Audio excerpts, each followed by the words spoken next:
Hello, good morning, magandang umaga po, and welcome to the University of the Philippines, and welcome to IARSLCE APCoP. We are the International Association for Research on Service Learning and Community Engagement and Asia Pacific Community of Practice. I'm Aurelio Vibar from the University of the Philippines, Cebu, and I would like to tell you that we are in 7,100 islands and we speak at least 3 languages. Now today, I'd like to share to you some Cebuano words. Can you please say, Maayong buntag? That means good morning. Can you please say it to the person beside you, Maayong buntag? If it's a lady, you say day. Maayong buntag day. If it's a male, say Maayong buntag dong. Say it now. Okay, day. Very good. So, we have more than 200 languages. Unfortunately, some of them are dying, but today we just revived one very important language, my Cebuano language. And now we are here to learn and share our best practices in research in conducting service learning and community engagement. But before we start, let's have some roll call, please. Please stand up as I call on your country. Let's start with the host of the last year's conference. Please stand up to be recognized. From Hong Kong, China. Let's stand up, please. Ni hao ma. Xie xie ne for coming. Thank you very much. And of course, we have from Malaysia, truly Asia. Assalamualaikum, terima kasih. And we have from Thailand, Sawadee ka. Okay, Thailand. Okay, thank you very much. And we also have from South Africa. Please stand up to be recognized from South Africa. Good morning. And we have from the United States of America, the host of next year's conference, and of course, from the Philippines. Please stand up, everybody. 7,100 islands. Thank you very much. And now, in the Philippines, we love singing, we love dancing. One sociologist said that music has always been woven in the Filipino DNA. It's part of a lifestyle. Instead of seeing dancing as independent and standalone, it's always part of the people. And today, we shall be witnessing one of the prides of UP, the Kontra-GaPi. The Kontra-GaPi stands for Kontemporaryong Gamelan Pilipino, is a renowned Philippine performing arts organization founded in 1986 by the national artist for music, Jose Maceda, at the University of the Philippines, Diliman. This group was established to promote and reinterpret Philippine indigenous musical traditions through contemporary performance while drawing inspiration from Southeast Asian gamelan ensemble. Kontra-GaPi combines music, dance, theater, and ritual performances using indigenous Philippine instruments such as the bamboo percussion, gongs, drums, and alongside movements and vocal expression. Today, Kontra-GaPi remains one of our country's most influential cultural performing groups, regularly appearing in national celebrations, academic events, and international festivals to showcase Filipino identity and artistic traditions. Friends, mga higala, mga kaibigan, a round of applause please to Kontra-GaPi.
Friends, as part of the ritual, our Kontra-GaPi friends will be giving lace to our guests.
Once again, big up please to Kontra-GaPi.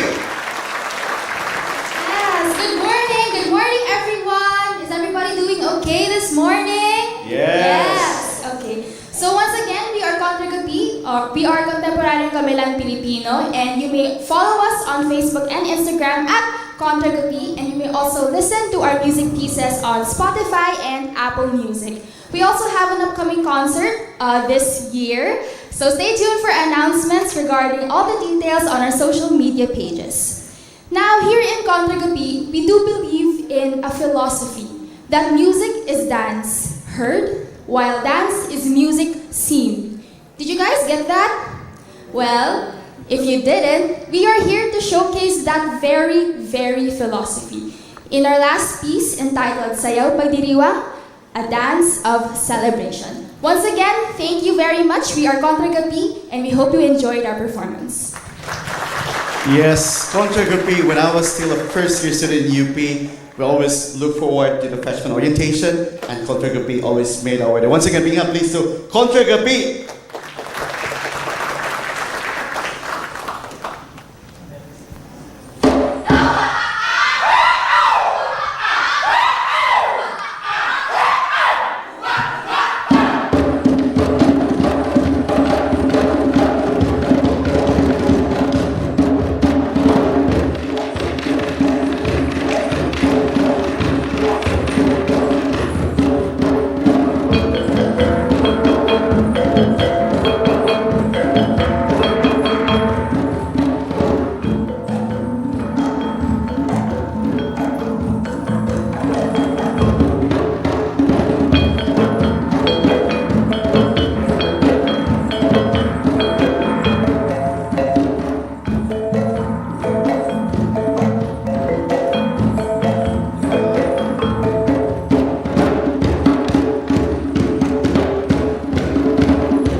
Mga kaibigan, ang Kontra-GaPi.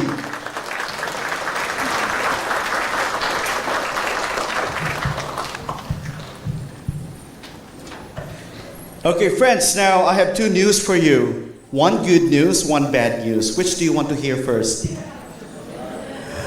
The bad news. Well, the bad news is a lot of professors, teachers who have been doing community service have difficulty in doing publication and service learning.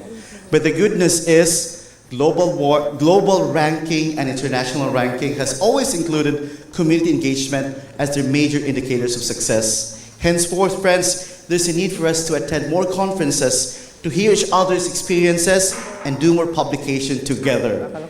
Now today, speaking of public service, the person that's going to greet us is a person of honor, excellence, and public service.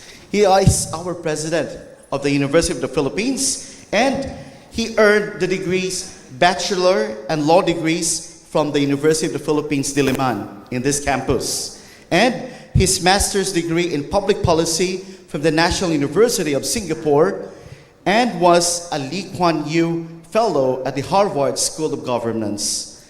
He's a lawyer, and he served the Philippine government as a deputy administrator of the Overseas Workers Welfare Administration and as a labor attaché in Japan, Kuwait, and Iraq. He is a labor and migration policy expert and the first president of the University of the Philippines from Mindanao. Friends, a round of applause please to the son of Mindanao, President Angelo Jimenez.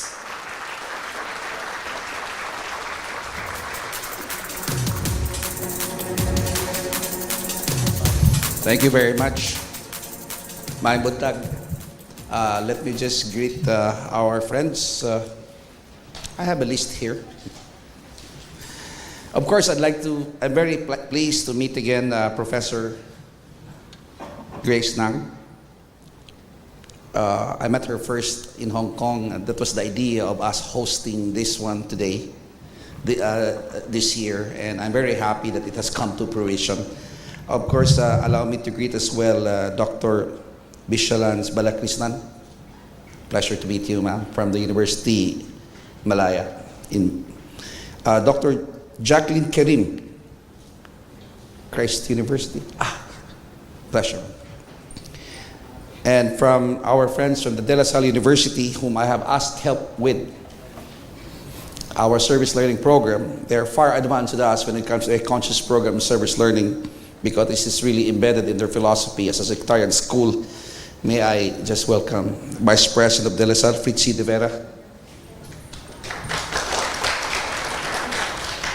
It is a special request from my very good friend, Father Bernie Oka of La Salle. Thank you very much for your participation. It's truly appreciated. And of course, Dr. Stephen Chan of Hong Kong Poly, founder of the Community of Practice. Thank you very much for sending at least 200 Hong Kong students every year where they do service learning in Cruz Naligas. To be frank, I was a little bit embarrassed because students, 200 in big droves, would come here every year, and I was asking how many of our students go out there and check the invisible and make them visible. But thank you very much for coming here. You can do that forever. Thank you very much. Of course, a little comment from this ethnic group. I am a champion. I've been championing this ethnic group, Kontra-GaPi. Of course, it's Kontemporaryong Gamelang Pilipino, but Kontra-GaPi is actually in English would be counter subjugation. That's the meaning of Kontra-GaPi. It's a play of meaning. And I'm very proud of this group. One of them at least is now a member of Congress and fighting for the majority of our people as well. And also Dr. Vibar, thank you for coming here despite your sabbatical. But this modern technology has discovered that there are already more than 7,100 islands.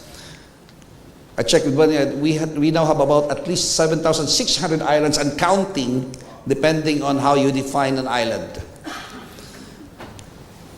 Any rock that protrudes above sea level during high tide under international law of the sea could be defined as an island.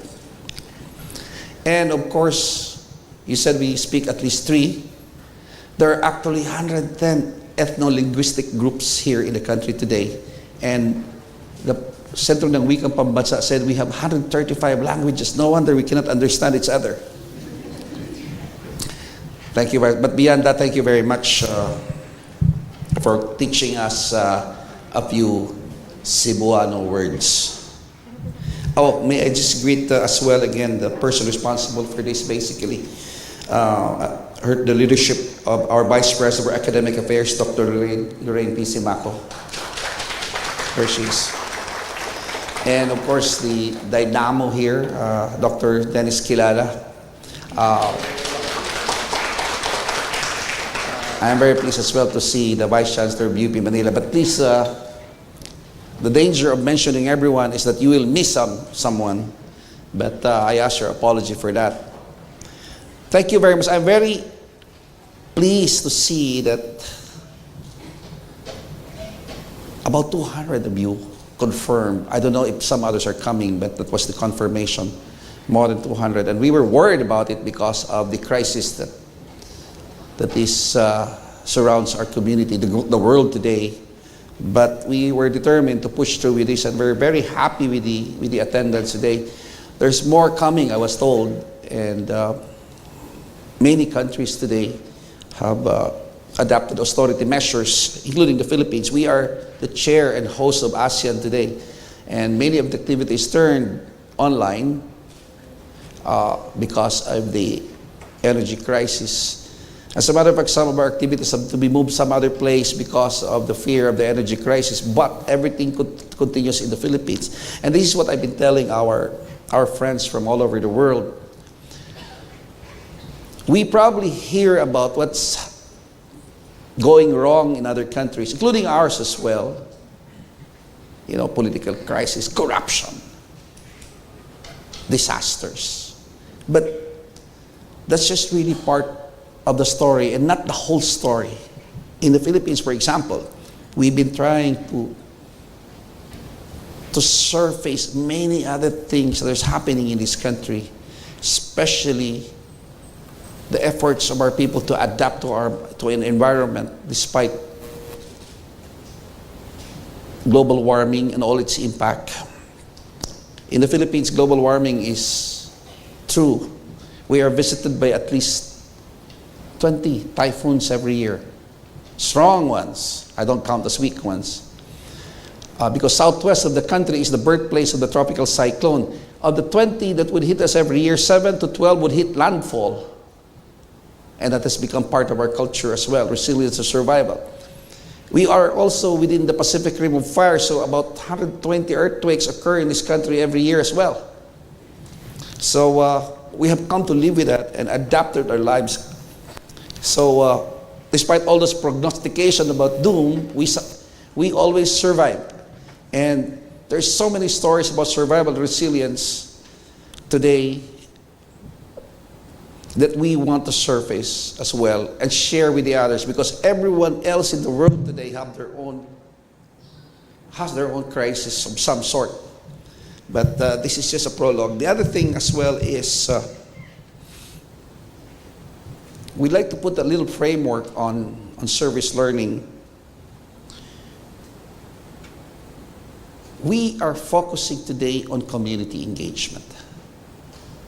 And we want to champion that. I personally want to champion that. And I find in service learning a tool to enhance the championship.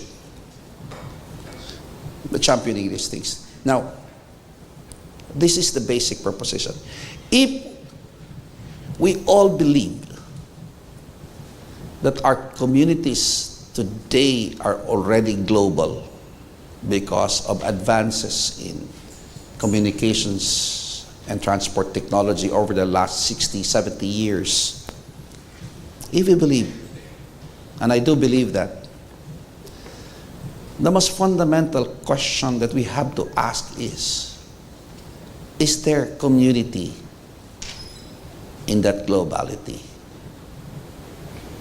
We may be a global community, but do we have a sense of community, a sense of being, of sharing one destiny as part of a planet that is, science tells us, being threatened today? Also, among the most fundamental questions that governs the world, that the world faces today is this. Everything is so networked, everything is so interconnected. Not just trade, not just politics, but especially our weather system, that it is very hard today to live in isolation. But the global order is still based on a 500-year-old concept called nation states. Now, we know that nation states emerged from the 30-year war in Europe. It was initially a part of German nationalism against the Habsburgs, emperors of the Roman Empire in Germany. It's not an empire, it's not even Roman, it's not even holy, but it's called in history as the Holy Roman Empire of the German nation.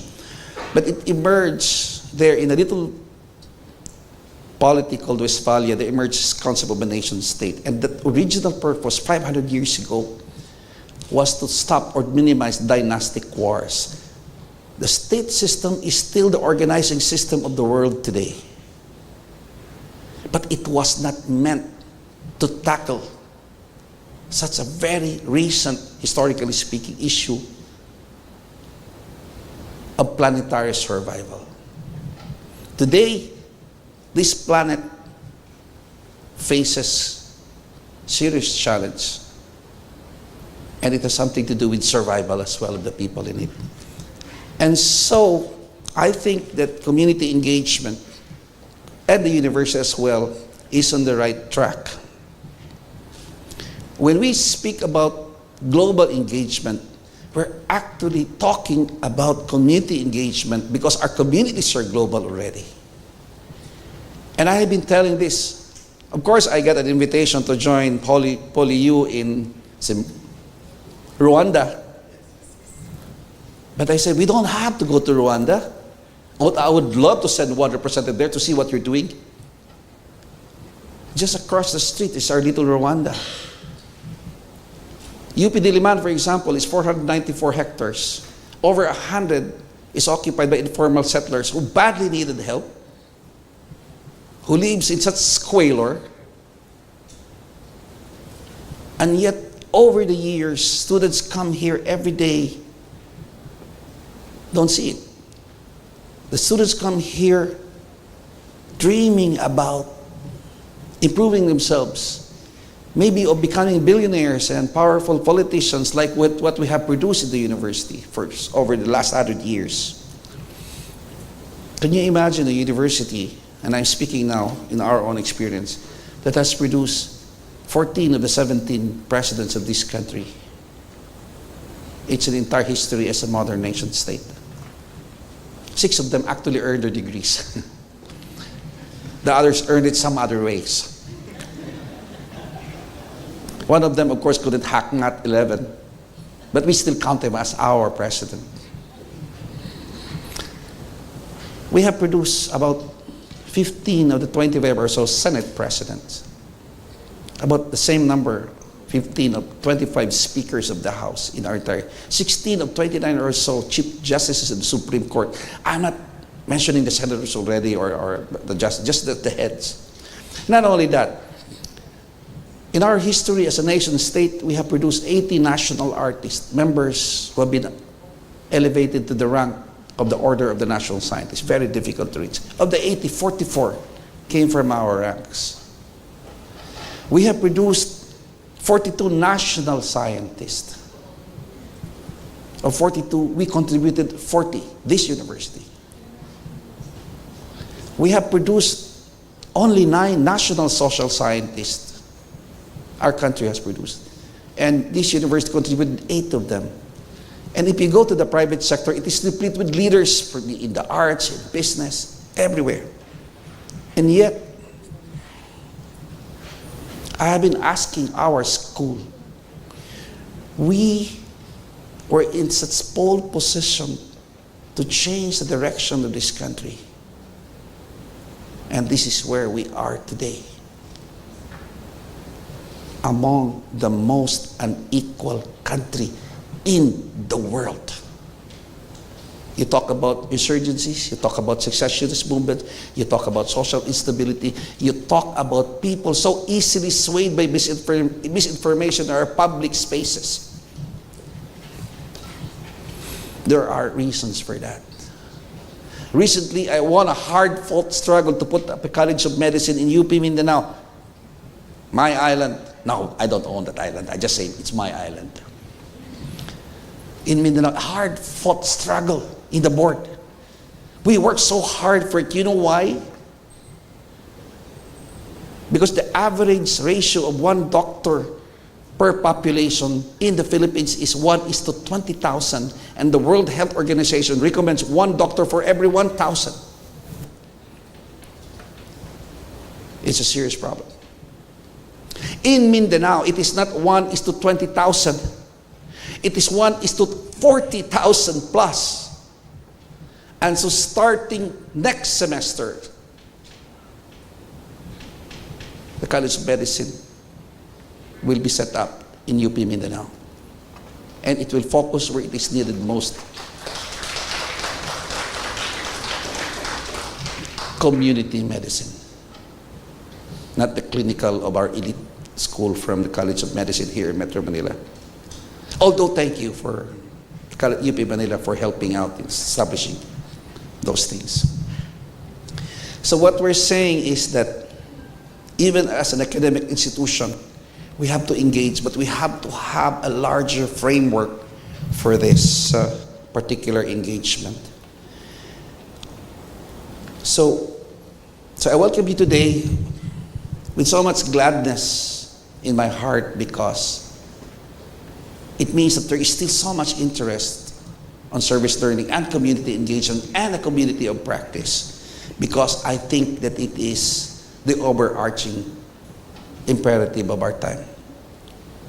When I sent people to Mindanao, I told them, we are doing peace building. That's how I framework. Now, over a month ago, I went to an island in the Calamianes Island group near Busuanga in Palawan. And I visited a community of coastal tribes there, and they're the Tagbanwa people. They're a coastal tribal community, and one of their most sacred symbol is the dugong, the sea cow. I was told, of course, by our marine biologist that the sea cow did not descend genetically from a cow. It descended genetically from the elephant. But I went there. You cannot come close to this sacred symbol because there are 2 or 3 there right now and they're protecting it. And so, as a matter of respect, I have to swim to see their sea cow together with these very fast swimming Tagbanwa tribal members with me.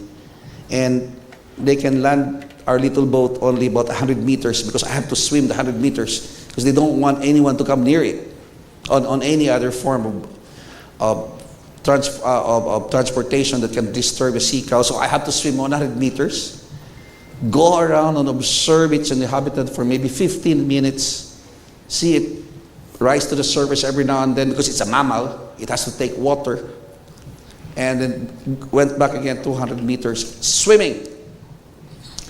I'm still glad I can swim that far, but there was a tribal leader always beside me with a little life buoy, just in case the University of the Philippines might be in danger of losing a president. But I was there, and I visited there because it was a send-off for 3 of our volunteers who spent 1 year there teaching senior high. Now, this is what happened. Before our volunteers came, the children of this tribe have to cross the channel into the main island of Busuanga to be able to get that kind of education. But when we sent volunteers, suddenly, senior high has become available to this, and the community built their own schools there. And I saw it, made up of local materials, and a few, of course, concrete ones, but they built among themselves. And I saw the impact of our volunteers on the children. They have become so close, they were like their older brothers and sisters, that particular send-off was so emotionally laden, it practically energized an entire community. Simply because 3 volunteers from the university, 1 from UP Manila, 1 from UP Visayas, and 1 from UP Diliman, College of Arts and Letters in Diliman, volunteer there, touch the community's lives, and I can see it so palpably clear, the impact of that in the future. They no longer have to cross a body of water just to avail of high school. And they got some of the best possible teachers on that particular, or those particular subjects. And they were welcomed there, supported by the communities. And I spoke to them and said, the reason I want you to go there is to teach children, of course. But there's a deeper reason. I want you to learn from them. You know, I was teaching law, and I was advised by a veteran professor, Angelo, if you want to learn law after passing the bar, the best way to learn law is to teach it. We have a saying, if you can, you practice. If you cannot, you go teach. But at any rate, it was such a powerful experience. Today, just a few weeks ago, I sent up about 28 of them volunteers, double the numbers. But these are just too rare. I mean, they are special. I mean, they have to go to very far-flung islands here that are underserved. But what we want is to make this mainstream. That is the reason why I said you don't have to go to those conflict-ridden places. Some of them go to conflict-ridden places where wars have just happened, and they would come in, such brave kids, and they are among my most admired students in this university now. They would go there and teach, but we don't have to do that all the time. Because we have 66,000 students, 46,000 are undergraduate students, at least 46,000 students. And they can just go cross the road here in Diliman, and there's your Rwanda. And so, after sharing these things, I'm now going to be a good soldier by reading to you what maybe I think our Vice President asked me to tell you today. Just kidding. So, on behalf of the University of the Philippines, it is, as I said, it is truly a great pleasure for me to welcome all of you to the 2026 International Association for Research on Service Learning and Community Engagement in the Asia-Pacific Community of Practice International Conference, IARSLCE. We are honored to be hosting this despite the crisis that we're occurring, the world is experiencing today. But because we share a common commitment to ensure that knowledge serves society and that learning remains connected to the needs, aspirations, and realities of the communities we serve. 2 years ago, I had the privilege of speaking at the 2024, let me just put the initial, IARSLCE,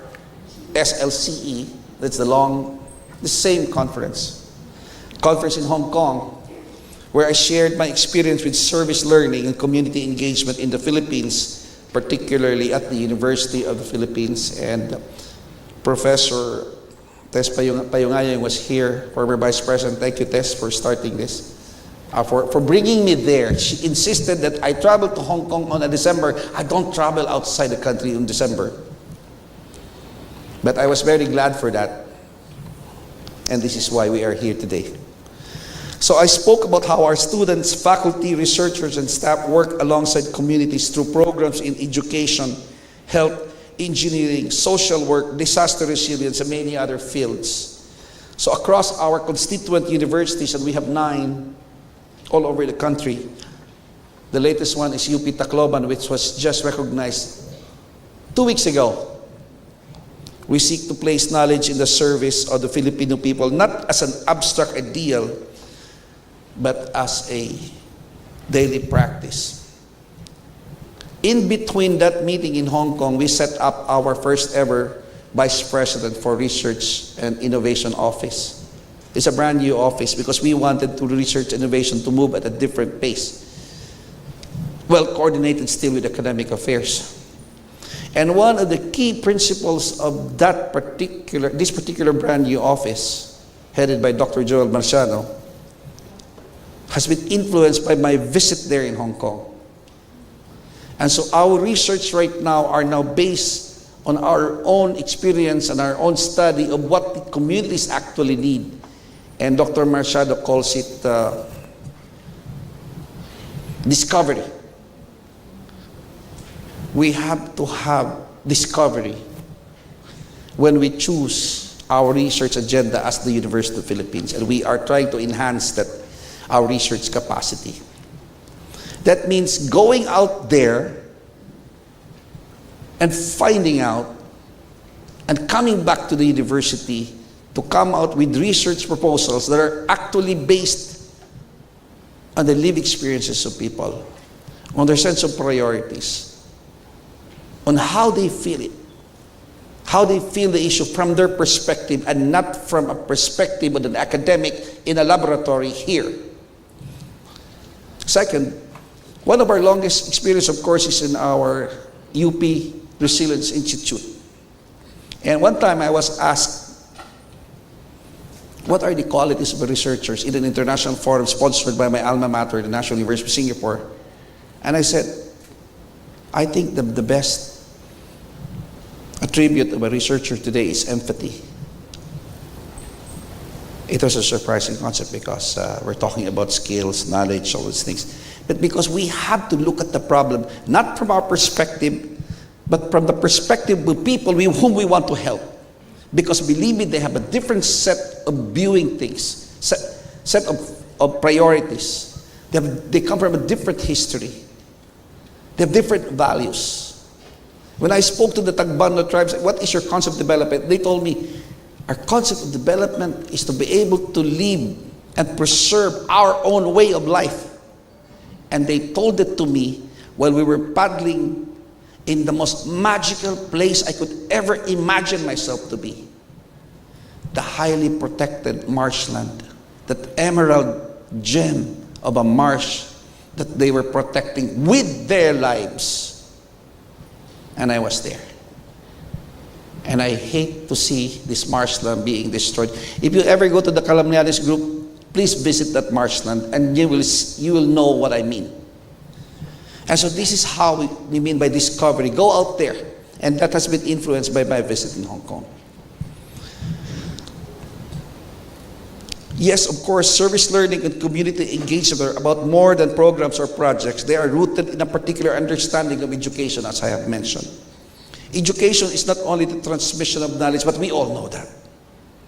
It is the cultivation of responsibility, and perhaps we should be reminded of this. It asks us not only what we know, but what we do with what we know. It challenges us to recognize that learning acquires its fullest meaning when it contributes to the well-being of others. This is why the theme of this conference, Ethics of Service Learning and Community Engagement, is both timely and important. Today, universities are being called upon to respond to increasingly complex challenges: inequality, climate change, public health concerns, technological disruption, displacement, and social fragmentation. In addressing these challenges, we are reminded that good intentions alone are not enough. Engagement must be guided by ethical reflection, mutual respect, and genuine partnership. So as we work with communities, we must continually ask ourselves difficult questions. How do we engage without imposing, for example? How do we collaborate without reproducing inequalities? And sometimes we do. How do we ensure that our work creates opportunities for communities to shape decisions that affect their own futures? These questions are particularly relevant in societies as culturally diverse as our own in the Philippines and in the rest of Southeast Asia as well, and the world. The Philippines is home to more than 100 languages and a rich tapestry of cultures, traditions, and knowledge systems. As a matter of fact, in a few days from now, I'll be flying to Boracay Island, not to gamble in the beach, but to host another international conference on First Nations and Indigenous Knowledge Network, for which I was named as a champion by the Asia Pacific Rim Universities, of which the University of the Philippines is the only member in our country. And I'm going there. Such diversity reminds us that ethical engagement begins with humility. Something strange perhaps in my observation, foreign in a university. It's so hard to be humble when you have a PhD degree. It begins with recognizing that communities possess their own wisdom, histories, and ways of understanding the world.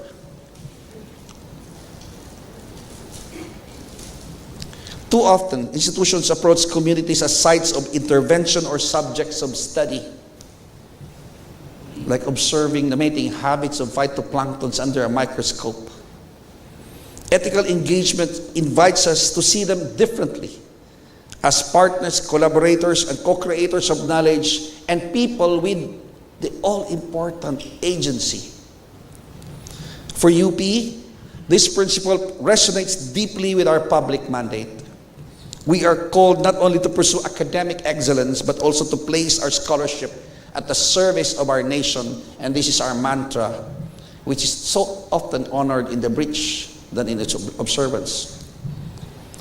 Across our constituent universities, we continue to strengthen relationship with communities through listening, dialogue, and collaboration. And I have often believed that the most important skills in community engagement, here we go again, is the ability to listen. To listen so as to understand, so as to learn, to listen to real life experiences, local knowledge, cultural memory, and community aspirations. In a world increasingly defined by a cacophony of voices or noise, this may be one of the most meaningful ethical acts we can offer one another. This is why I'm particularly pleased that this conference includes immersion and field learning opportunities. I wish I could join you. Get away from my work. So good. Some of you will visit communities in Cruz Naligas, just across the street from us. In Cavite, Bulacan, and Laguna.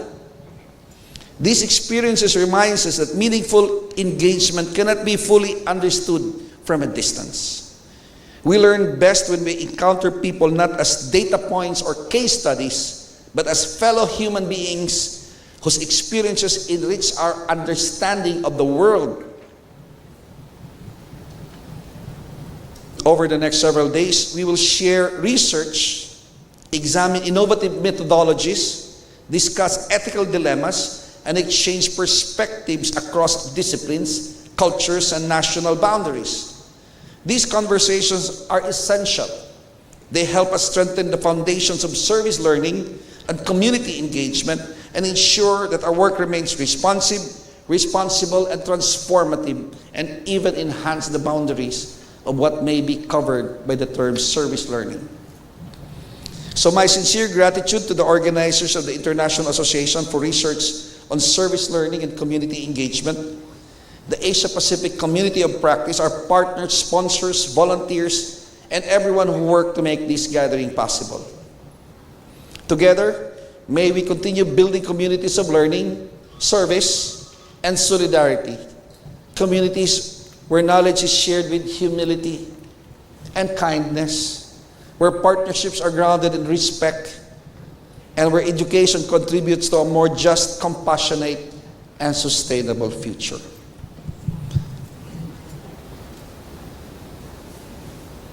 I hope and I wish you a very successful gathering, and let me end with this. If there is any way that the University of the Philippines can contribute to strengthen this particular activity and the work of your respective organizations, I want you to know that here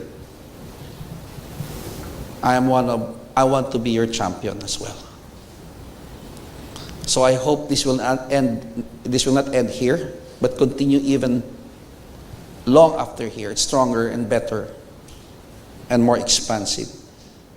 Daghang salamat kaninyong tanan. Thank you very much, and I wish you all a productive and meaningful conference. Once again, our President of the University of the Philippines, Attorney. Okay, Pudge, we call him Pudge. Attorney Jimenez. A round of applause, please, once again. Now, friends, we amiably call him Pudge, and today Pudge, because he's President, Angelo Jimenez. Today, the acronym for Pudge is P for Pro, A for Active, and J for Jude. Jude is an adverb in Cebuano which means very. So, proactive Jude. Once again, a big hand please to Pudge. Now let's have listening comprehension. According to Pudge's speech today, he swam with a sea cow and he also volunteered. Where was that community? A. Tagbanwa, B. Rwanda. What's your answer, A or B? A. Correct. Ma'am, you have dried mangoes with dark Belgian chocolate. Wow. This is for you for answering Tagbanwa. Okay. Thank you very much. Yes, this is an example of public service that is always done with personal experience. And it's very, also in UP, we have what we call as Pahinungod. Pahinungod program is our volunteer program in which our students, alumni, and staff had a chance to experience and to volunteer even more than a year.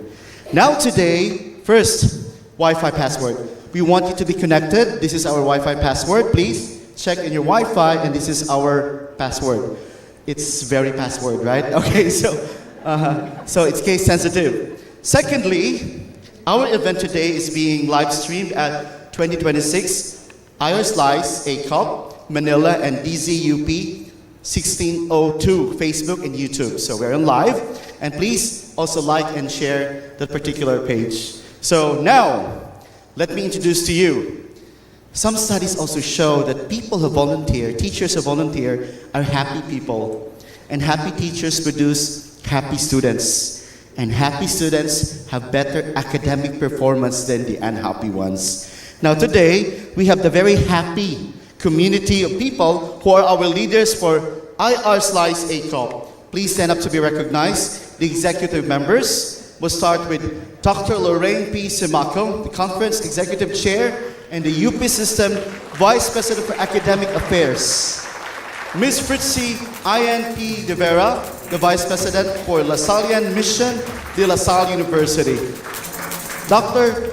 Vishalache Balakrishnan, Director of Center for Research International Comparative Education, University of Malaya. Terima kasih. And we have, of course, Dr. Grace Tang, Ni Hao Ma, Head of the Service Learning Leadership Office, Hong Kong Polytechnic University. We have Dr. Sharon Valarmati, Director of the Center for Service Learning, Christ University, and represented by Dr. Jacqueline Kareem, Associate Professor of the School of Education, Christ University. Dr. Stephen Chan, the founder of IARSLCE, Asia Pacific Community of Practice from Hong Kong Polytechnic University. Dr. Dorothy De Souza, Principal of St. Anne's College. And we, of course, the people behind this conference from the University of the Philippines. Dr. Daniel Ochoa, the chair of the program. Please stand up, Dr. Danny. And of course, we have Sir Dennis Kilala, the chair of this conference.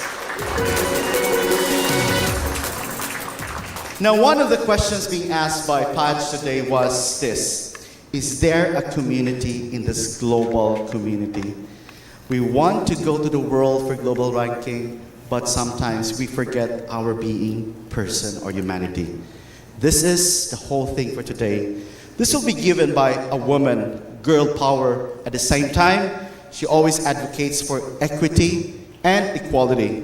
Her name is Dr. Grace Tang. Hello, Dr. Grace.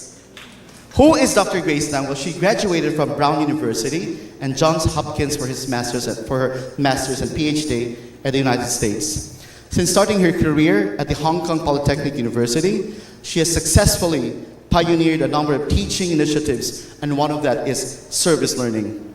Together with her team, she proposed one of the service learning subjects at the Polytechnic University.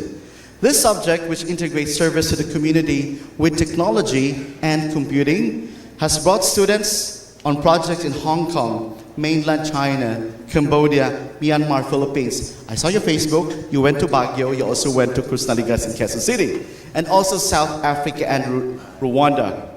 Professor Nang and the Service Learning and Leadership Office have been instrumental in promoting PolyU's Service Learning Initiative. Now, here's a very important thing. PolyU's Service Learning Program has expanded over years. You know what?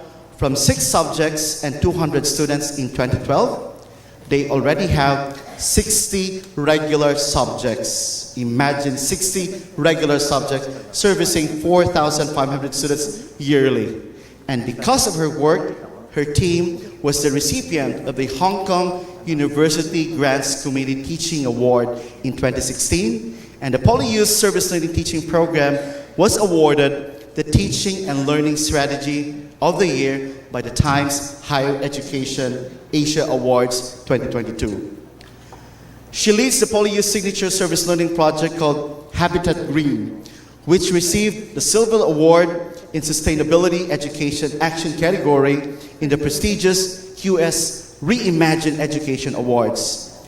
Her latest publication is Academic Excellence with Civic Responsibility, First Decade of Service Learning at PolyU. Friends, please help me welcome Dr. Grace Nang.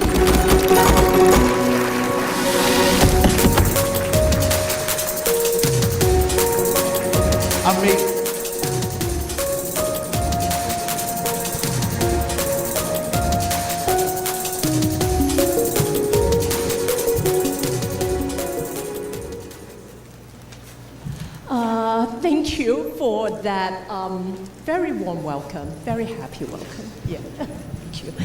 Yeah, thank you everybody. The title of my talk today is about ethics, the ethics of quality. And whenever we talk about ethics in service learning, we tend to think about how do students approach community, how do universities approach community, and all of that is important. But there's another part of ethics that oftentimes we don't really think about as ethics, and that is how we use evaluation to underpin our programs. How do we use evaluation to ensure that we are approaching communities ethically, that we are teaching our students ethically. Okay, and this is what I'm going to be talking about today. So where is service learning being practiced today? Service learning is truly global, okay? I will show you in a moment. It's basically practiced all over the world. There is no single country that can claim that they have a monopoly on service learning. It shapes the lives of students, of communities, of institutions. But having said that, even though service learning is practiced by millions over the world, most service learning programs operate without rigorous evidence-based evaluation. And this is the question that I want to put before you today. If we claim that service learning benefits students and communities, if we claim that service learning is transformative, if we claim that we are using ethics to approach communities, to partner with communities, don't we also have an ethical obligation to prove it, or at least to test it?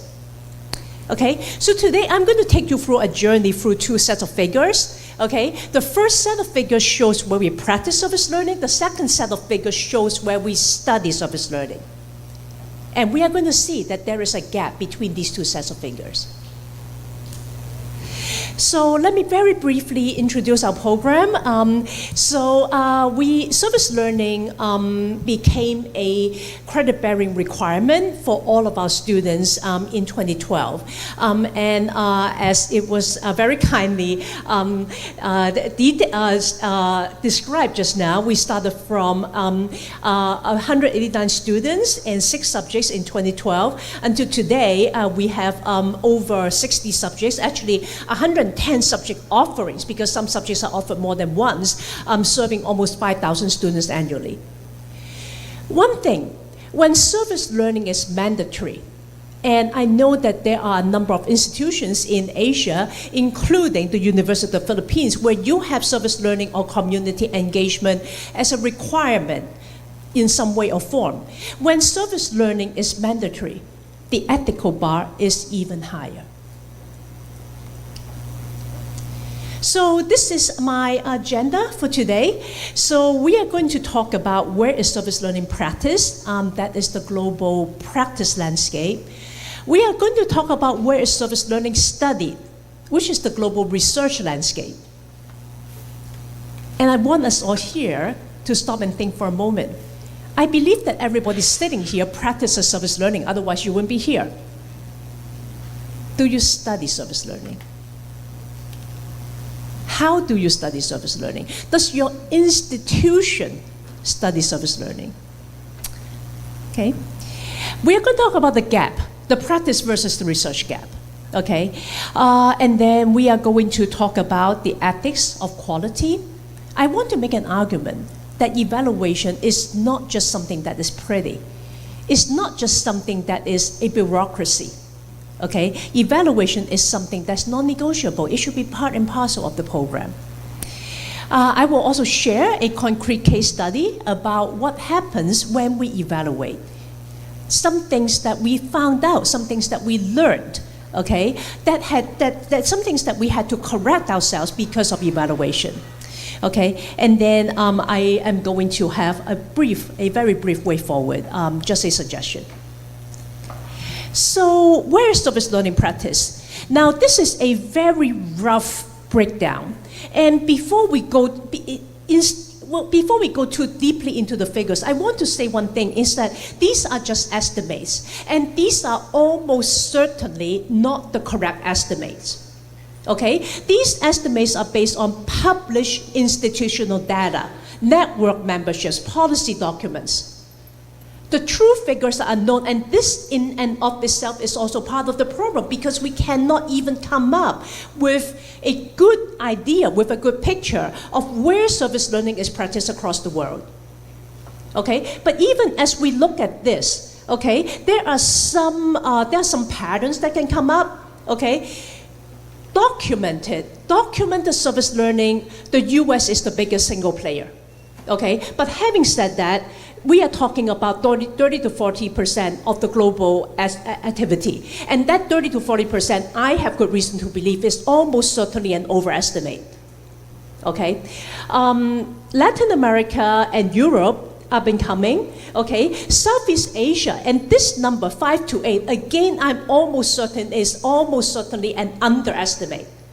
Okay, I know that many countries in ASEAN have your national initiative. I know Malaysia has, I know the Philippines has, your NSTP, okay? I know Singapore has, okay? Indonesia, so on and so forth. So therefore, that 5 to 8%, is it only 5 to 8%? But then the question is, why do people think it is only 5 to 8%? When they clearly cannot be, okay? This in and of itself is part of the problem. So, in any case, if we look at the practice map, one of the things that we can see is that no single country accounts for more than 40% of global service learning activity. No single country can claim that they have a monopoly on service learning. Okay? At least 50 to 60 countries have documented service learning programs, and I'm talking about documented service learning programs. Okay, think about your institution. If you do service learning in your institution, can people find you? If I do not know your institution, and I want to know whether or not you do service learning, how do I find you? Okay, but even just those that are willing to document, okay, there are at least 50 to 60 countries that have documented service learning programs. The Talos Network, which is a network of institutions that practice service learning, okay, yet another network. That network alone spans 77 countries.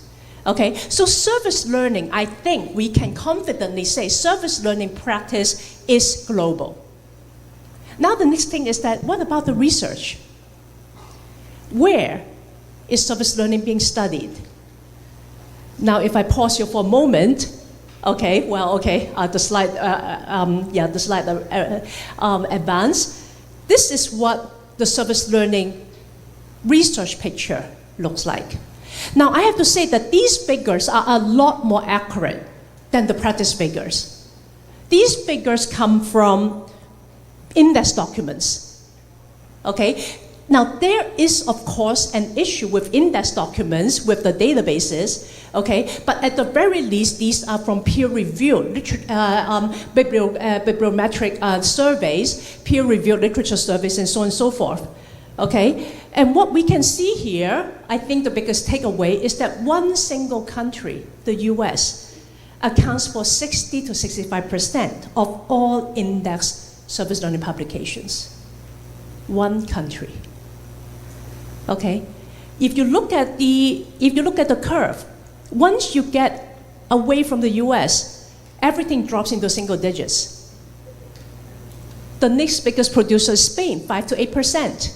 Okay, Southeast Asia, ASEAN, 1 to 2%. Africa, outside of South Africa, less than 1%.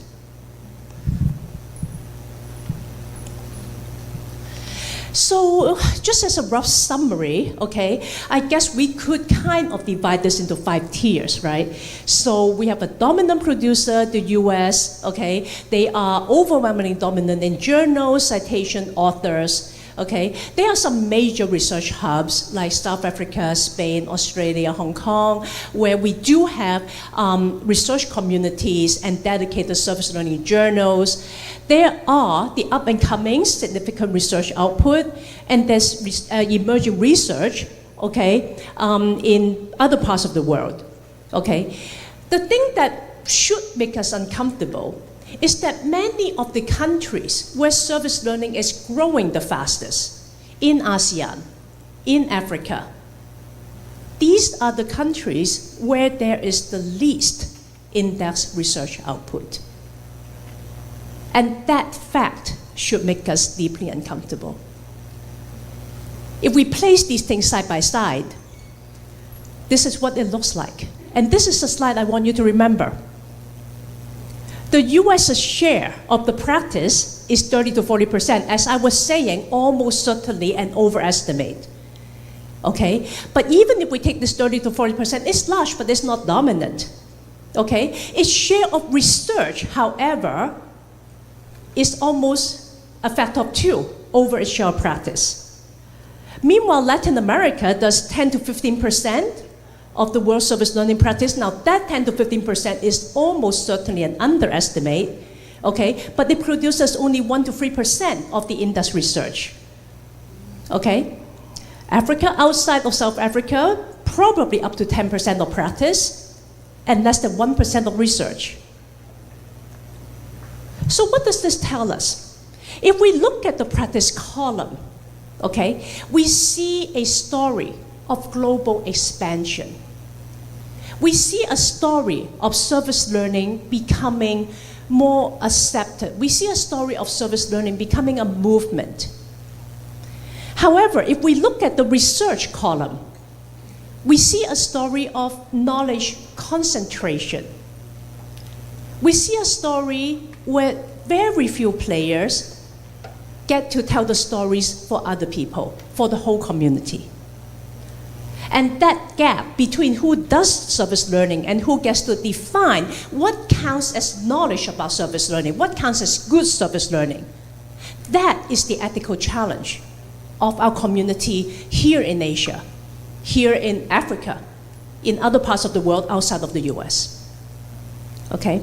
Now, another thing that I want us to notice, look at these two rows, South Africa and Hong Kong. These two rows are places where the practice and the service, the practice and the research are roughly aligned. And that is not an accident. Okay? These two places have the practice and the research roughly aligned because both have institutional mandates that tie evaluation, that tie research into practice. And this is what I also want to argue. If we want to argue that we are doing good teaching, if we want to argue that we are doing good service learning, there has to be a mandate, there needs to be a mindset that evaluation, that research has to underpin it. That's the model that I want to bring forward. So why does this gap exist? Now, there are many factors. I think that there are 3 that kind of come to the forefront. The first one is kind of unfortunate. There is a language bias. Most of the databases, Scopus, Web of Sciences, etc., okay, this indexing overwhelmingly favors English language publications. So if you publish in Chinese, if you publish in Filipino, if you publish in Khmer, in Thai, whatever, okay, chances are your research is going to be rather invisible where these databases come from. Kind of unfortunate. Is it fair? No, it is not. Is that the way the research game is played? Unfortunately, yes, it is. Okay. There's also an infrastructure bias. Doing research requires an infrastructure. It requires ethics boards. It requires statistical training. It requires publication support. It requires access to journals. It requires all of those expensive digital libraries. Okay, so there is an infrastructure bias. Again, is it fair? No, it's not. Is that the situation? Yes, it is. And finally, I think the epistemological bias, this is the one that actually bugs me the most. Even when research is produced, even when people want to do research, essentially, we are using frameworks that were determined by the main research producers, the Americans. And I'm sorry for Americans sitting here. I do not mean to make you guys uncomfortable, okay? But again, it is what it is, okay? You guys are the ones who produce the most research. You guys are the ones who produce most of the instruments that are out there, okay? And unfortunately, when the rest of the world has to do research, it has to be judged against what they produce. But does their context work for us? Now that is a very big question mark, and this is something that bears a lot of thinking about here in Asia, okay, in Africa, where we are trying to make service learning become the mainstream. Does what they do, does their context also work for our context?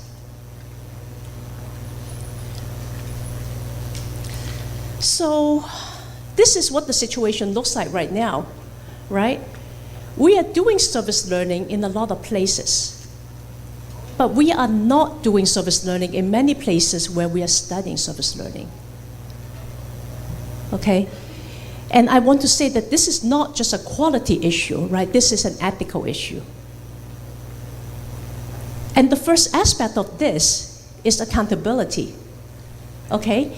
If we always say in service learning, we claim in service learning, this benefits students, this transforms students, this transforms communities. University-community partnership, that is transformative, so on and so forth. Is this really the case, or is this just something that we are assuming? Okay? If we are going to intervene in students' lives, if we are going to intervene in communities, we owe it to those communities to know whether it works. Pash talked about that just now. We owe it to them to give them a voice. Okay?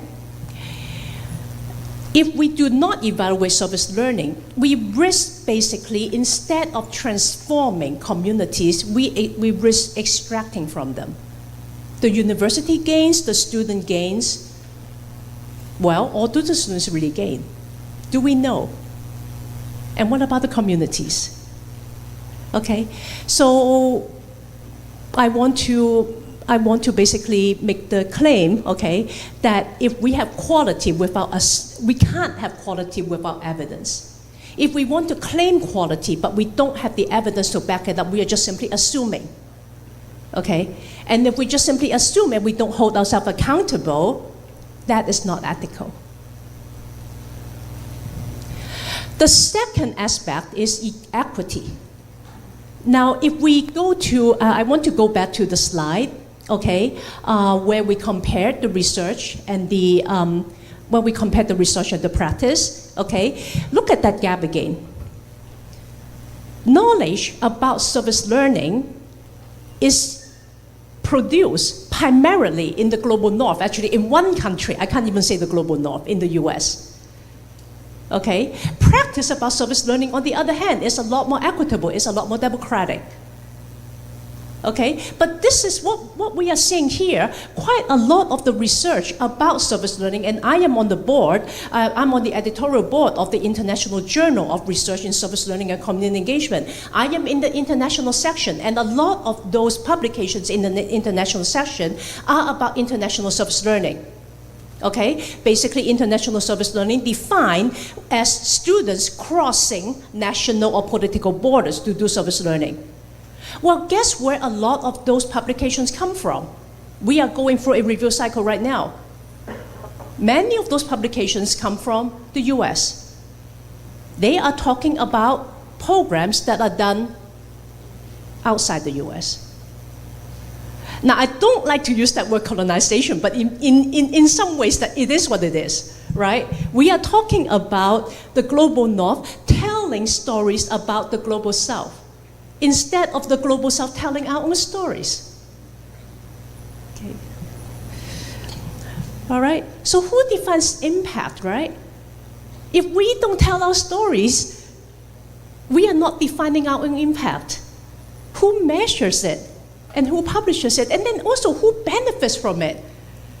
Now, all universities in the world talk about rankings, and rankings are tied to publications. And if we don't publish our own stories, if we don't publish our own research, our own data, we let other people publish it. We do the work. We work in our own communities. We work with our students, and yet we don't benefit from it. At least our institutions don't benefit from it. So, evidence-based evaluation, I like to argue, is the mechanism through which our voices, okay, the global south voices, our communities' voices, the marginalized voices enter the literature. Okay? So, the third aspect is credibility. Service learning is expensive. Service learning takes up a lot of workload. Okay, all of us here, I'm sure, practice service learning, and I'm also sure that you teach your own discipline courses. Which one takes more work? Which one takes more of your time? Okay, and remember when we talk about time is money, which one costs the institution more? So service learning is a competitor. I mean, it is, that's the situation. Service learning competes for curriculum time, competes for funding, competes for institutional support. Okay? Now, if the institution invested so much into service learning, invested into our time, invested into allowing us the possibility of doing this, don't we also owe it to the institution to use evidence-based evaluation to show that what we are doing, what we claim doing, what we claim works, really actually works? Okay? If we don't evaluate, how different is service learning from being just volunteerism with credits? Now, this is the argument that when we first started doing service learning at PolyU, we had to answer. Why are we giving credits for volunteering? And even now, in many parts of the world, service learning is still very much conflated with volunteering. Many of our academic faculty members, fewer of them now, I'm glad to say, but there are some of them who still see service learning as just simply volunteering. You're giving academic credits for volunteering. The burden is on us to show them that, hey, no, you are wrong. And we can only do that with evidence. Okay? So if we want service learning to be taken seriously, if we want to protect service learning, we have to take evaluation seriously. This protects the field. And by protecting the field, we also protect the communities that we claim to be helping. So, 3 aspects, okay? Accountability, we owe evidence to the communities we serve. Equity, we owe a voice to those who are studied but not heard. And finally, credibility, we owe rigor to the field that we are building. And I also want to say here, we owe accountability to the institutions that are allowing us, that are supporting us in this aspect. So evaluation isn't just a bureaucratic exercise. A lot of times we think of evaluation, oh, okay, all right, we have to now do evaluation. Okay, we think of it as being one of the things that is a checkbox. Okay, I want to argue that evaluation is a lot more than that. It's not just about bureaucracy. It's about justice. It's about ethics. So let me share with you a case, okay, about what this looks like in practice, and also what happens when the data tells you something that you didn't expect. In PolyU, we started doing service learning. Service learning became a requirement in 2012. Okay, and we went through a lot of debate at our university whether or not to do service learning, why service learning should be credit bearing, why service learning should be a requirement, so on and so forth. Okay, and at that point we knew that we owed it to our supporters. We owed it to the senior management who supported us and saw us through that process to evaluate. Okay, to show them that this really did work. If the university was pouring in resources into this particular program, we owed it to the university to show whether or not it worked. Okay, so we started off with a research agenda, okay, with questions to answer certain questions. Does it work? How does it work? How well does it work? So on and so forth. And this is one of the studies that came out from there. Okay, in 2018, we published a paper based on a large-scale study, and the study was basically, we studied 2,200 students using multiple regression analysis. We had students rate both the course and pedagogical features and their self-perceived attainment of intended learning outcomes. Okay, what we wanted to answer was that what makes service learning effective? How does it work? Okay, not what does everybody else say works, but what the data says.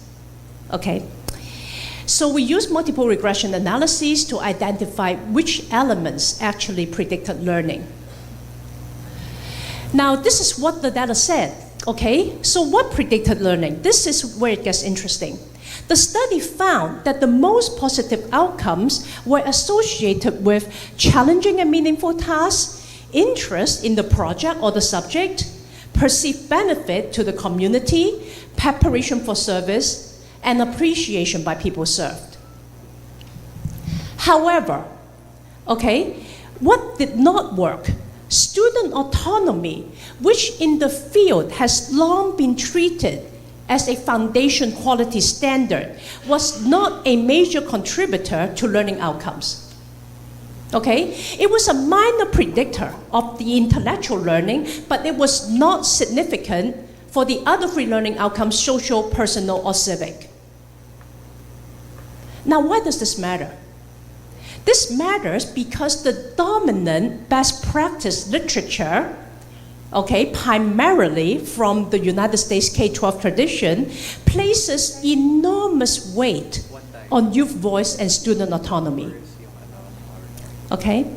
The National Youth Leadership Council says youth voice is a foundational standard of quality in service learning. Okay, published in 2008. One of 8 foundational standards, youth voice is one of them. Bill Lake's influential 2007 review of quality indicators emphasizes it. Fredericks, Kaplan, and Seisler widely cited paper is literally titled Integrating Youth Voice in Service Learning. So the field has been telling us, give students autonomy, give them voice, and you are going to get good learning outcomes. Our data says, well, actually, that doesn't look like it is the case for us. Okay? In our context, that's not what drives learning. Okay? So this is basically the whole argument in miniature. If we hadn't done the evaluation, we would have assumed that youth voice and autonomy were critical. Okay? Because that is what the orthodox view is. That's what the field has been telling us. We would have designed programs around that assumption. Maybe let our students find their own placements. Maybe let our students design their own projects.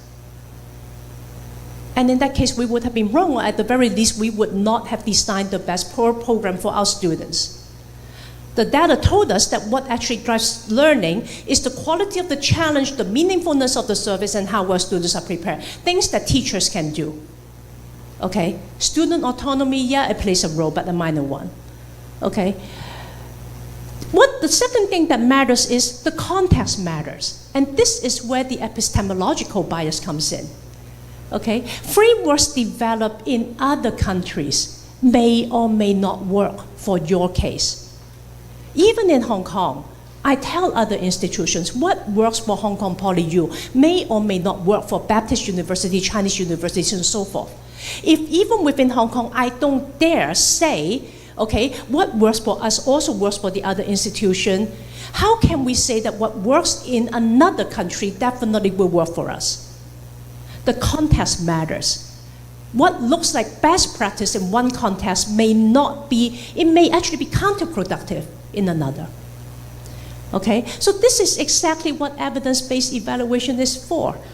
Okay, we are not saying that youth voice doesn't matter.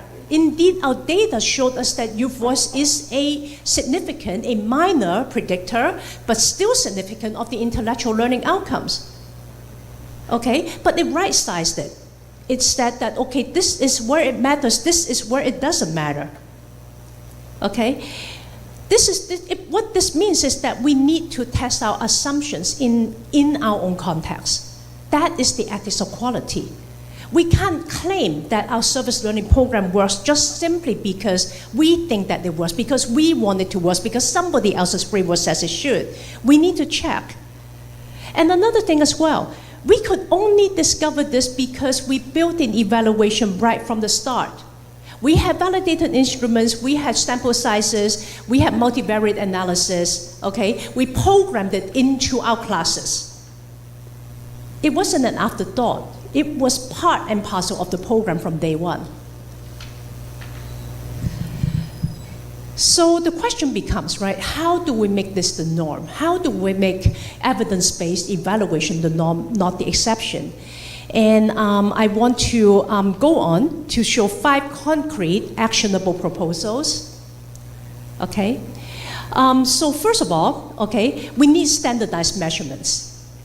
We can't, and here, when I say standardized measurements, we mean measurements that you have validated for your own context. At PolyU, we develop SLOMs, we develop POSO, okay, which are validated scales that measure service learning outcomes and the processes across different domains. It has been validated for other contexts. Now, these tools are useful because it allows us to compare apples to apples. Okay? But tools aren't enough. The second thing that we need to do, the second action, is local research capacity building. We need to invest in training our own teachers, our own practitioners to become scholars. We need to empower them not just to practice, okay? Not to be studied by somebody else, but to study themselves, okay? And then practice research integration.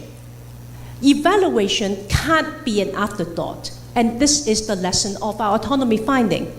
Evaluation has to be designed into the program from day one, just like learning outcomes, just like assessment. If we hadn't built evaluation in from day one, we would still be designing around the assumption that your voice matters. High standards. We have to hold ourselves to the same rigor as we do in disciplinary research. Oftentimes in service learning, there is a temptation to go by anecdotes, to go by stories, instead of to go by hard evidence. Whatever we would not accept in our own disciplinary research, in computer science, in engineering, in nursing, in public health, we should not accept in education. I always challenge my team, publish in the best journals, start from the top. As they reject you, then move down. Don't start from the bottom.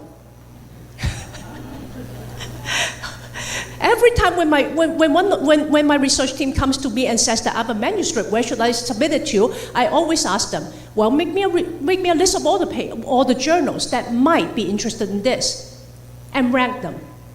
And we always start from the top. And even if it's a top 1% journal, well, try that. No harm trying. Okay? And if they reject you out, then you start moving down. And the final one is hard. Open data and open access. Research depends on knowing what other people do. To support the field, we want to make it easy for other people to know what we are doing. Now, I know that there's a lot of debate about open access publishing and so on and so forth, right? But there are also ways around it, okay? If, of course, you can afford to publish open access, please do. Help people from institutions who do not have the same resources as yours. But even if you can't, there are ways like ResearchGate, like those repositories that will accept a preprint or something like that. Archive your publications in there. Make it easy for other people to access your work, to learn from your work, and to publish work themselves. We owe it to the community to do that. So I want to leave you with these two columns one more time. Okay?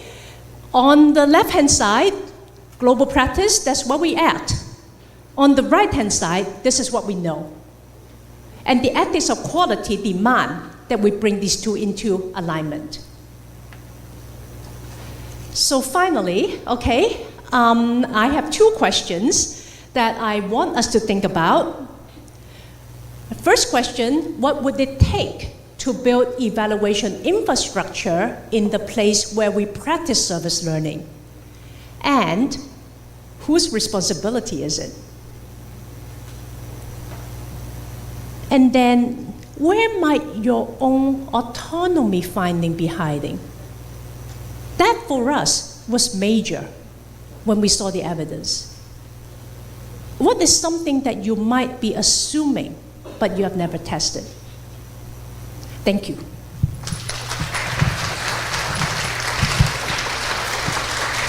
Tasma. Once again, a big hand, please, to Dr. Grace, amazing Grace. Now at this point, we shall be having our Q&A, and please, we can take your seat. So we have some 10 minutes. We can accommodate 3 or 4 questions for Dr. Ngai. Okay, you can sit down here. Wow. The first question, somebody messages to me. We noticed that you have done service learning throughout the world. May we know your policy in terms of finances, and also how do you handle risks? Thank you for that question. Now, first of all, I want to say that I want to echo what President Jimenez was saying. We don't need to go halfway across the world in order to have communities that we can help, right? President Jimenez was saying that your Rwanda is just across the street in Cruz La Liga's community, right? So international service learning is a very niche thing. It is a very attractive thing, but it is not the only way in which we can get good student learning outcomes. Okay, so let me put that up first and foremost. At our university, it became a strategic, how should I say, it was a strategic directive. International service learning or non-local service learning was made an institution strategy to fulfill other kinds of student learning outcomes. So basically, we want the students to know more about their own country. Hong Kong is a very small place. We have a political border between us and the rest of mainland China, and our university felt that it was important that our students understand their own country, and also important that our students understand the rest of the world. So that was an institutional strategy, and that answers the first question, the finances question. Basically, we told the university, if you want service learning to become a vehicle by which you achieve other kinds of student learning outcomes, give us the financial resources such that we can plan, such that we can strategize. So that's that's the answer to the first question. To the answer to the second question, how do we manage risk? We get to know the community, we get to know where we are bringing our students, and we rely on lovely partners just like UP. We get questions, I mean, it is what it is. We get queries and challenges about why do we bring our students to the Philippines? Is it safe for our students? Is it safe for Hong Kong students? And we managed it with our team from UP. Where is the man? The man, Dennis Kilala, okay? Dr. Dennis. Yeah, where is Dennis, okay? We managed it with help from his team to keep our students safe, to lodge them on the UP campus, to do work on UP campus ground at Cruz La Ligas, or even in your lecture halls, to go to places where your students are already doing NSTP. So there's no one answer to how do you manage risk, but I have to say that the partner that you are working with is completely instrumental. Oh, thank you. So there has to be partnership. Thank you. Do we have other questions from the crowd? There's another question being sent to me earlier. The question is, we noticed that in your publication, there are more than 2 people in it. Can you please tell us more about your mentoring program for teachers or professors doing service learning?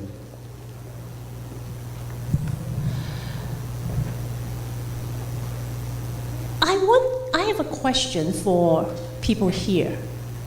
What do you think is the most important factor in service learning? If we look at the different stakeholders, we have students, we have communities, we have the institution, we have teachers. Who is the most important stakeholder?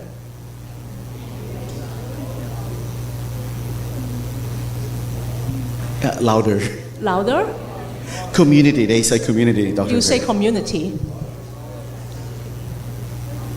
Why does nobody ever say the teacher or the institution? Oh. Without the teacher, how are we getting service learning? Without institution support, how are we getting service learning? Now, in my office, I always tell my staff, and I always tell my colleagues in the rest of the university that my first priority are our teachers. My job in my office is not to support the students. I mean, it's fine. I mean, students are great. I love them. Okay? Communities are great. But the teachers have to be our first priority, protecting the health of our teachers, protecting the mental balance of our teachers, and also protecting the career progression. That has to be our first priority. And that actually is built into our mentoring program. We try to work with our teachers, at least we try to direct them as how to do research, what kinds of research has to be done, can be done, so on and so forth. And actually right now, as we speak, we are in the process of finalizing a professional development course in service learning in research. because we feel that that is a very big gap and we need to help more people to build the capacity such that they can do research and service learning. Thank you. So it's very important to have some capacity building or mentoring program to our colleagues. Do I hear some friends who like to be asking? I know they'll be asking you more, but here's one question also. Now, in our previous conversation, I learned that you are from the computer studies. Yeah, so I really thought she's from the social sciences or humanities because she does a lot of volunteer work. So, as a person of computer studies, what inspired you to do service learning? Who influenced you? What inspired? Okay. As a teacher, what inspired me to do service learning was seeing how it could help my students. As a computer scientist, what inspired me to do service learning is seeing how service learning can be a vehicle for knowledge transfer. There are service learning when universities engage in community.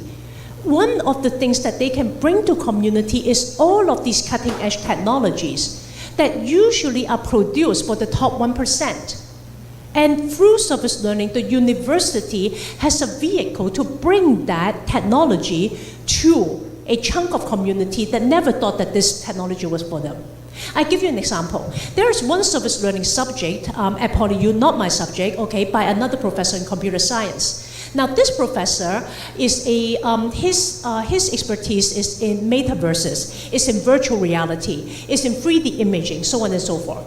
Okay, and he developed a service learning subject whereby he uses all of these cutting-edge tools. He goes to communities where there are elderly people living alone. Okay, and then he calls it 3D scanning. I don't really know what he does because he doesn't bring a scanner out. He brings a.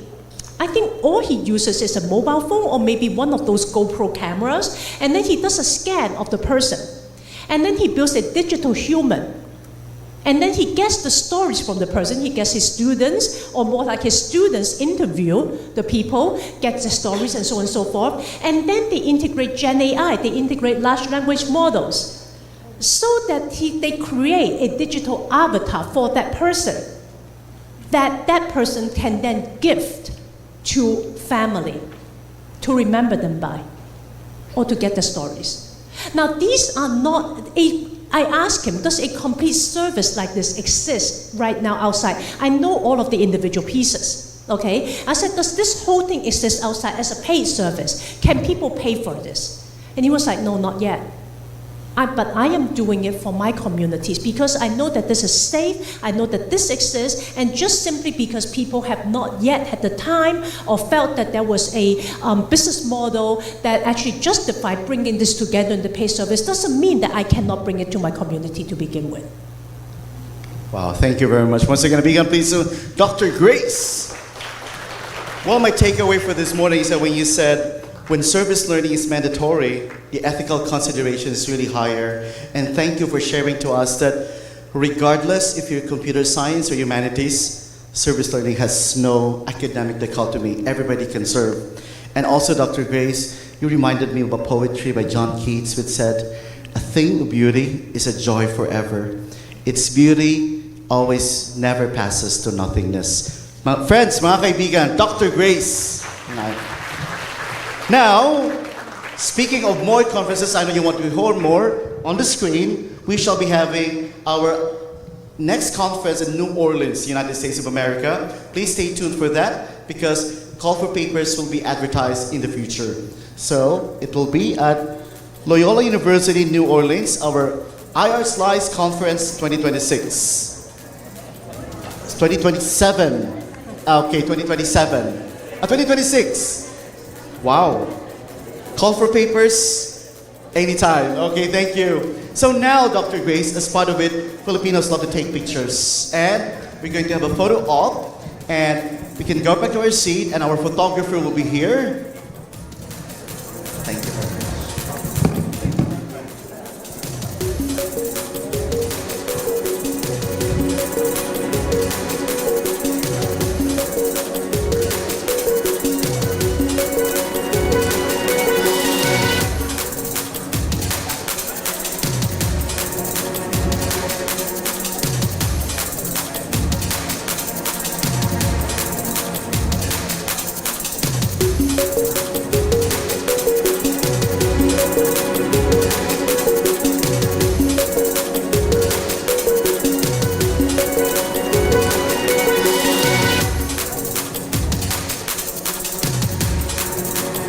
Okay, now,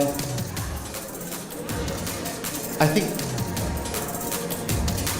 so we need to compress. There's a limitation with a camera. Maybe we can stand up. Okay, we need to move forward and compress. Please stand up. Thank you. May I know which persons will not be seen on the frame?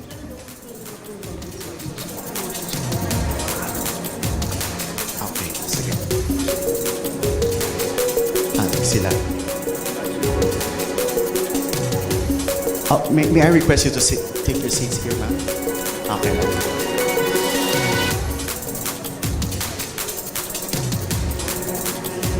Thank you. We can move forward. Thank you very much, Miss Angela. Hello, Ma'am Maria. Thank you.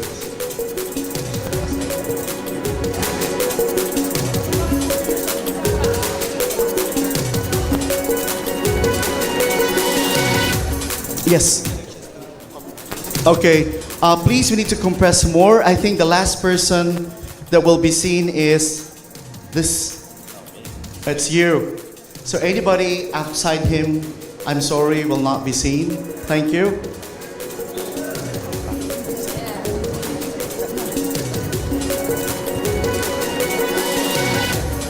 Okay, while we're compressing, we'd like to acknowledge our friends also from Austria. Hey, we have from Australia, from China, from Nigeria, and South Korea. Thank you very much. And of course, Namaste, India.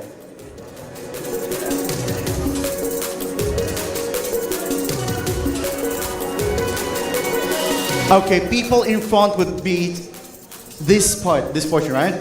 So please take your seats. Yeah.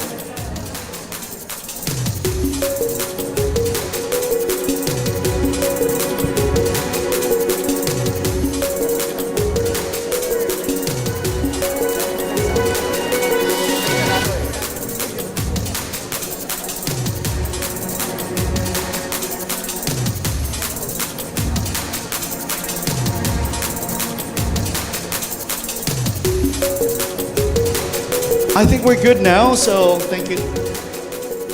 This is good. Please take your seat. Only for this part. Thank you. They have to. Ma'am, please take your seat. It's okay. It's okay. Thank you. Okay. Sila na lang po kaya yung mga VIP na lang po. Kasi sila... VIP naman kayo. Hindi na po sila nito. Diyan kayo, sir. Okay.